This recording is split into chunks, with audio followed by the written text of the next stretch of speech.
Olá, falaremos hoje sobre fobia específica, né? E o que significa então este termo, tá? Entendemos, né, que a fobia ela está entre os transtornos ansiosos, né? E ela tem, né, algumas características mais pessoais, vamos dizer assim, né, deste transtorno, que é o medo de um estímulo específico. Os principais são esses listados aí, né? O medo de dirigir, medo de viajar de avião, medo de entrar na água, medo de certos animais ou insetos. Entendemos que esses medos, eles são todos, né, irreais, né, como se eles fossem ilógicos. A pessoa sabe, inclusive, que aquele medo é desmedido, que não tem uma razão de ser para aquele medo, porém ela não consegue controlar as suas emoções diante dessa situação que está acontecendo. Nada mais é do que uma antecipação do futuro. Então, lembrando novamente, tudo que a gente lembra, né, que a gente pensa em ansiedade, a gente sempre vai pensar em uma antecipação do futuro. No caso da fobia específica, uma antecipação em relação a uma situação específica que a pessoa acaba gerando medo e enxergando aquela situação como uma ameaça, ou a sua integridade física ou a dos outros. Então, existe, né, a questão voltada para si, né, quando a pessoa começa realmente a ter medo diante de um daqueles fatores, e também quando ela é determinada, né, ou direcionada aos outros, né, então a pessoa ela passa a ter medo achando que algum ente querido dela, né, vai passar por alguma situação complicada.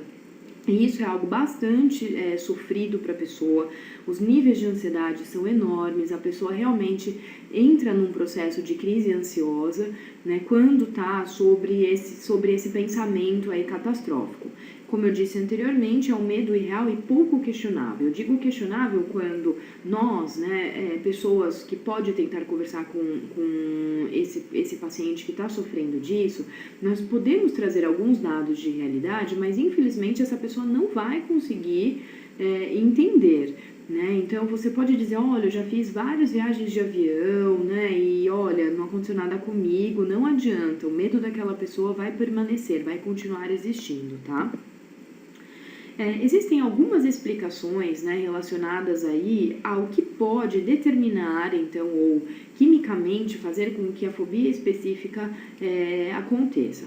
Existem, então, algumas explicações, como a diminuição do controle do córtex pré-frontal, né, sobre o funcionamento da amígdala. Vamos lá, eu vou explicar isso para vocês. O córtex pré-frontal é uma região na parte do nosso cérebro que está localizada bem na frente, assim, como se fosse na nossa testa, tá? E essa é a região que determina os nossos comportamentos, né? Inclusive, que faz com que a gente pense antes de fazer alguma coisa, né? Que reflita um pouquinho sobre a consequência do nosso ato. Então, fica localizada nesta região. E existe uma outra parte lá, que são as amígdalas, que são as que controlam as nossas emoções, principalmente medo e raiva, entre outras, né? Mas o medo e a raiva também estão sob o controle da amígdala.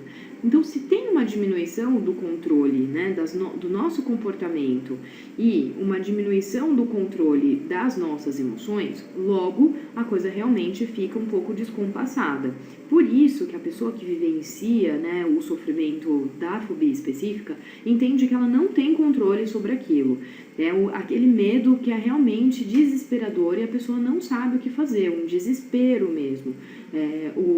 O funcionamento mental é esse, né? A pessoa cria, né? A mente cria fantasia a uma ameaça que para nós pode ser fictícia, mas que para a pessoa é muito real. Tá? Então, esses são os princípios básicos da fobia específica. É claro que nós podemos aprofundar muito este tema, por isso convido vocês a conhecerem todas as redes sociais nas quais a Vida Mental faz parte, porque se você tiver interesse, né, em que a gente aprofunde algum assunto, você pode inclusive nos solicitar isso através dos seus comentários, através, né, de e-mails que vocês podem mandar para a gente, né, que nós estaremos sempre muito dispostos a tentar ajudar e solucionar as dúvidas de vocês. Então, conheçam o canal da Vida Mental no YouTube para ter acesso a estes e outros conteúdos de saúde mental. A Vida Mental também está no Instagram e no Facebook. Na Eventus você terá acesso a aulas mais robustas, mais complexas, né, sobre conteúdos de saúde mental também. E acompanhe o nosso site vidamental.com.br, onde você vai ter acesso aos nossos blogs e a outras informações sobre os serviços que a Vida Mental oferece à comunidade. Tá bom? Muito obrigada!